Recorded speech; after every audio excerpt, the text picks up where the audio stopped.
Okay, so welcome to the Julian Trust. My name is Matt. I'm one of the trustees here. I've been volunteering at the Trust now since 2016. Typically, as a trustee, I'm part of the team that runs the whole site. But also, I'm a volunteer and a supervisor on a Tuesday evening. So between myself and a couple of other supervisors, we run Tuesday evenings. We'll sign everybody in and out and allocate jobs for the volunteers and those sort of things for the evening. Basically make sure everything runs successfully. So yeah, that's what I do. So my full-time job, I work in IT. The company that I work for, they chose the Julian Trust as one of the charities they were going to support one year. And that year I said, well, we can't ask our employees to support this charity unless I go and do it. So I turned up for an evening. I think I made several hundred cups of tea, washed up hundreds of plates, and basically made myself useful around in the kitchen. Over the following months, I then started volunteering out here in the dorm and working very closely with the homeless guests that we have in here. Having done my first night, I realised actually it wasn't as scary as you think, because everyone's got preconceptions of what this place is like and what homeless people are like and those sort of things. And the more you do of it, the more you can understand the difference that you're making to people. Just simple things like finding a pair of shoes for them because they've got holes in the ones they've got at the moment. Some nights guests come in absolutely soaking wet because they've got nowhere to go. We'll provide clean clothes, new clothes for them, waterproof coats, waterproof sleeping bags if we've got them. We'll even dry off their old sleeping bags, those sort of things. So you can very quickly and tangibly see the difference you're making to people's lives. Hi, my name is Isabella and I've been volunteering here for around 2 years. My role is main floor team. So simply, I'm here to chat to guests, signpost them, and help clear tables, and really any other roles where I'm needed. I'd find that when you start volunteering here, you join with a perception, very much a socially constructed one, of what you think a homeless shelter is like.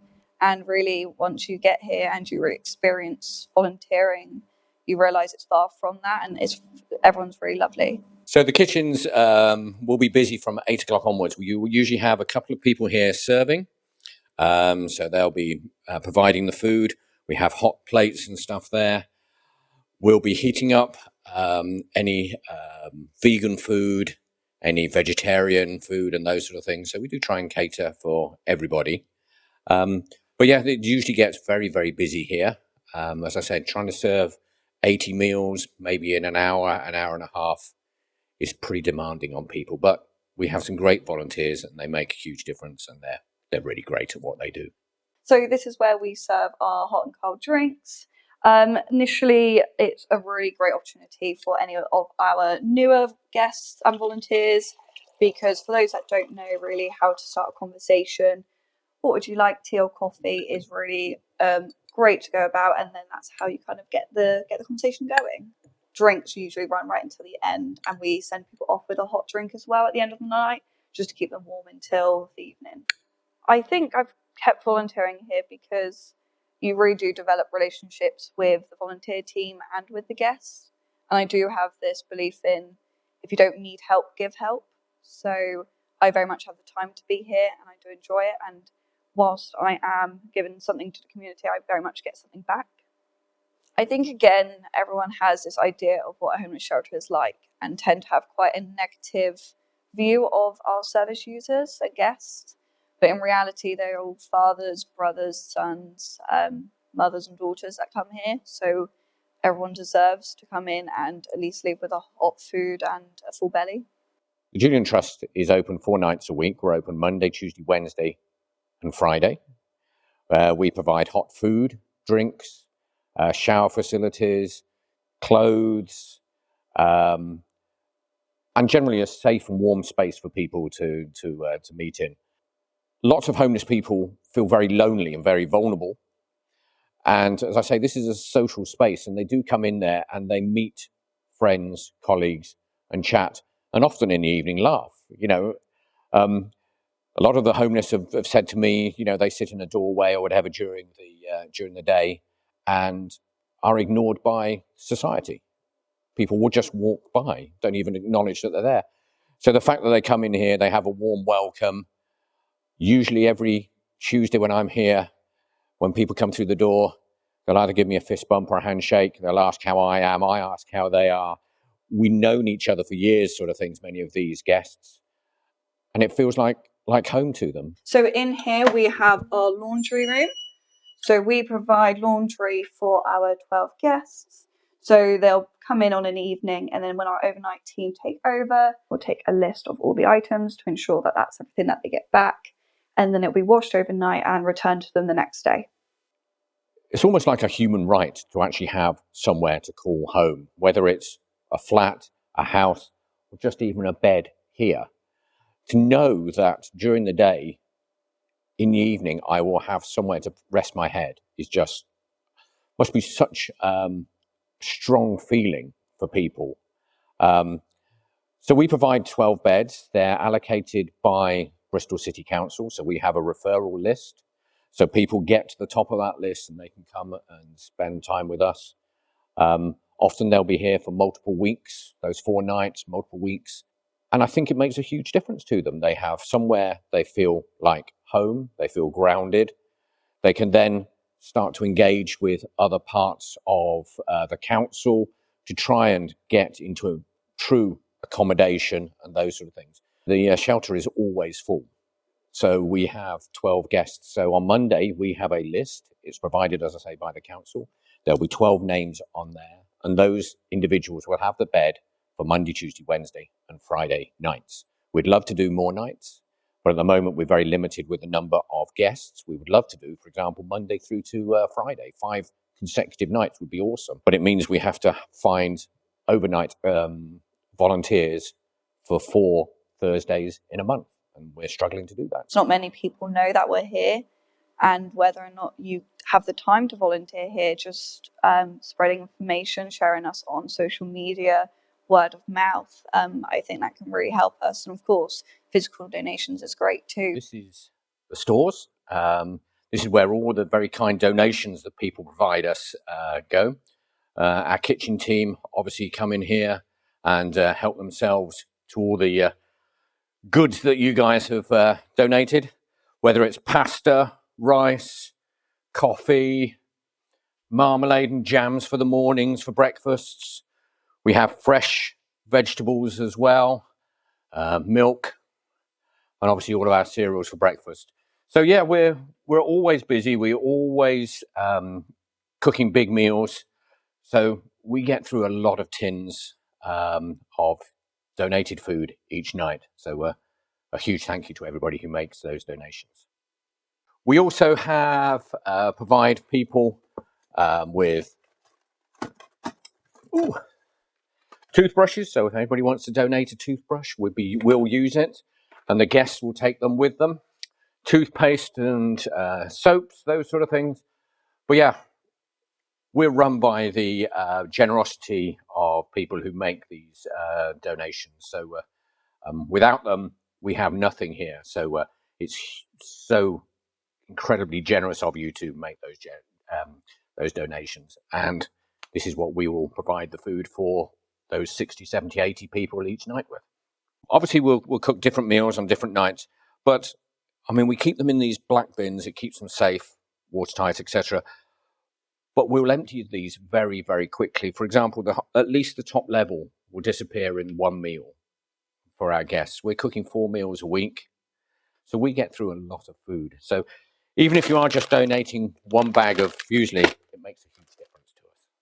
As a trustee, what I've seen over the last number of years is getting more and more expensive for us to provide this facility. We're really lucky. We own this facility, but it still costs us thousands each week to run it, whether it's hot water for the showers, providing food and security to people. It's getting more and more expensive. So we heavily rely on donations, whether that's food, money, or time. We can't do it without all three of those. We're all a paycheck away from being homeless.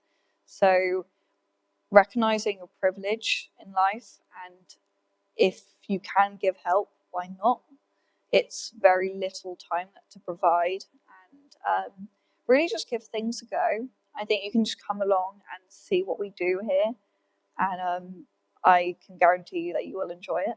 Okay, so here we are in our clothing dormitory. This is where we get all of our donations in, where we sort them, and then also where we hand them out from. The donations that we need the most are basic t-shirts and jeans, along with predominantly boxers. So they are one of the first items that men tend to ask for, and they are also the things that we are also the lowest in on. So that is what we tend to prioritize in when we ask for donation appeals. It is really important that people have the access to basic hygiene. So again, if on a shop you are out and you can pick up one extra pack, that would be really great for us. If that's 3 boxes, that means 3 men leaving here in a cleaner state. So all of our cupboards are separated into our tops, our jeans, jumpers, and then we do have a separate cupboard for ladies. So we do have predominantly male guests come in. Maybe on a night we might have up to like 5 females out of the 80 to 100.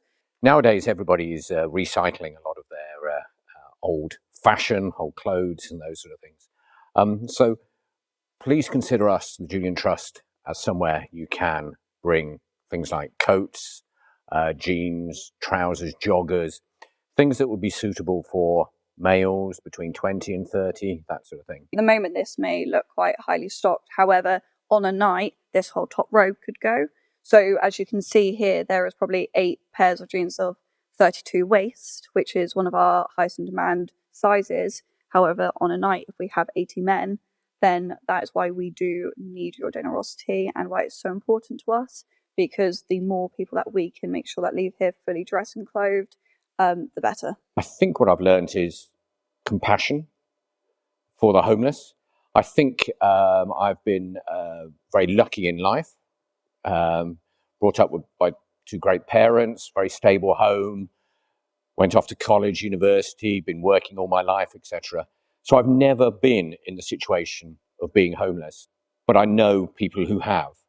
And I think by coming here and coming here on a regular basis, you absolutely understand and have empathy for those people who are pretty much stuck in the system, so to speak. How do I escape it? I'm homeless. What do I need to do? How do I do it?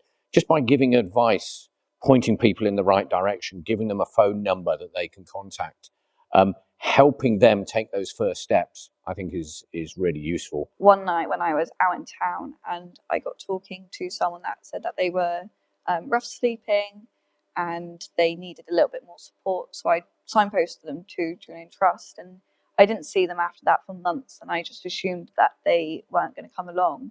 And about 6 months to a year later, they came along, and they came straight up to me and said, "Do you recognize me?" And I said, "Yes, I do." And then we sat down, we had another conversation, and it was really lovely. I think it's that recognition, and then that again is where a simple conversation with someone out in the street led to them being able to access our services. So this is one of our showers. We provide hot showers for anybody and everybody who turns up. And it's almost like something that people really miss is actually having a hot shower, getting themselves clean, washing themselves.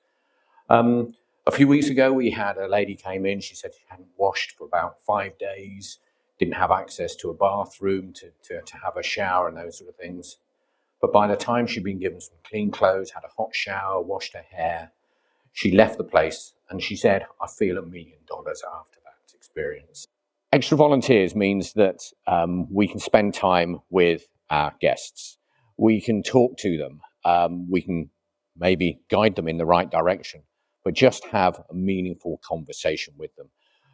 The other week, it was just after Christmas, we opened up. We had 8 volunteers in here. We didn't stop all night. I didn't really get to spend any time talking with people, whether we were serving food, drinks, getting more towels for showers, whatever, taking people's washing in. we just ran from one thing to another. If I'd had 10, I could have spent time just talking to a couple of people who need our help and advice. We know people who are new because, we're here most weeks. We kind of know who has just been made homeless. You often see them coming in with a pull-along bag, mainly males who maybe relationships broken down, those sort of things. And there's just a look of complete and utter shock on their faces. And they want help, support, and guidance as to what to do next.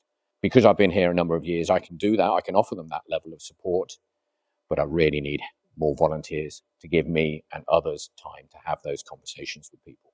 Students, you probably see this in the city as you're going out for your night out or whatever. You see guys in shop doorways and those sort of things.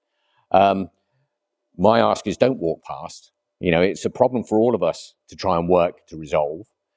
And by us each volunteering or making a small difference, we can change this around. But we need your help.